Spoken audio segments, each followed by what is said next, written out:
The F-35 price tag $1,500 billion? The F-35 Lightning II Joint Strike Fighter is estimated to be the most expensive weapons system in human history, based on its projected lifetime cost of $1.5 trillion, $406 billion for the aircraft, the rest in lifetime operating costs.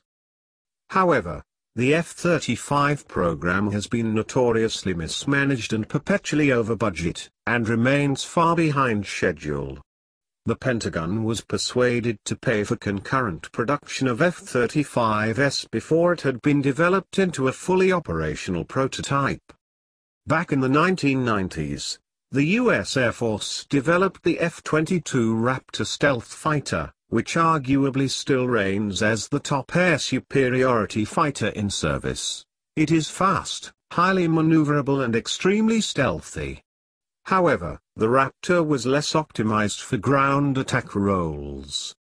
In the meanwhile, the Navy and Marines also needed a new fighter, so the Pentagon committed to building a more multi-role joint stealth fighter that would eventually replace the F-15, F-16, and F-A-18.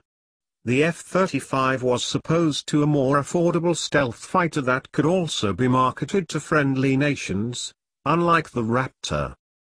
The trickiest requirement for the F-35 was the Marine Corps' insistence on making its version of the F-35 a jump jet. The additional weight and bulkier fuselage necessary to make the F-35B jump jet version left all variants of the F-35. The F-35 has a maximum speed of Mach 1.6, compared to Mach 2 to 2.5 for the F-16 and F-15. Its service ceiling is 50,000 feet, compared to 60,000 for the other models. In 2015, the Air Force tested the F-35 in a short-range dogfight with an F-16 mounting external fuel tanks, and the test pilot complained that it was simply outturned and less energy efficient than its more agile opponent. This critique doesn't mean that the F-35 is a terrible plane. In one post, a Norwegian F-35 pilot praises its ability to maintain high angles of attack. Nonetheless, the Lightning remains less cinematically optimized for air-to-air combat than most fourth-generation fighters. The Air Force and Lockheed, however, insist that the F-35 isn't meant to engage in a within-visual range dogfight in the first place.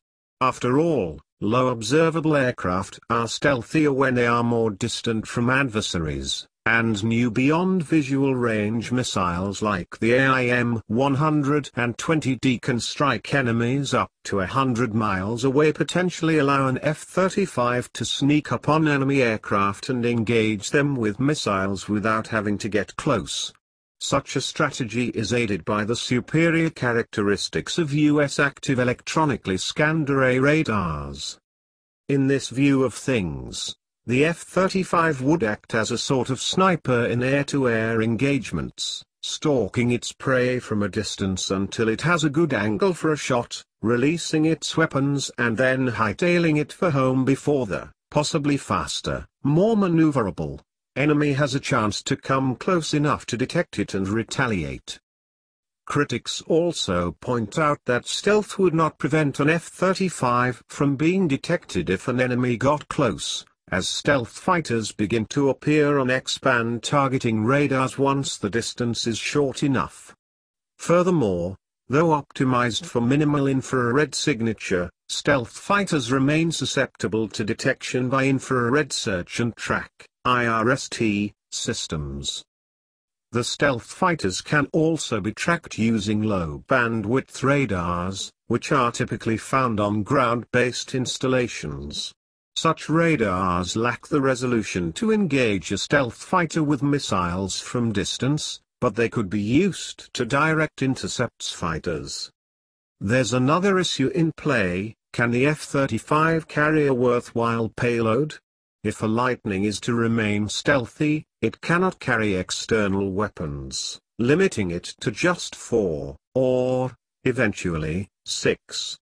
To be fair, Lockheed has advertised a non-stealthy beast mode configuration of the F-35 with 16 wing-mounted bombs and missiles, allowing a full 22,000 pounds payload. All in all, the F-35's rising costs and mounting delays towards achieving full operational capability have caused the Pentagon to appreciably begin downsizing or delaying F-35 orders in the near term, and advance plans on keeping the older F-15, F-16s and F-A-18 in service into the 2040s. Thank you for watching. Please like, share, comment, and subscribe.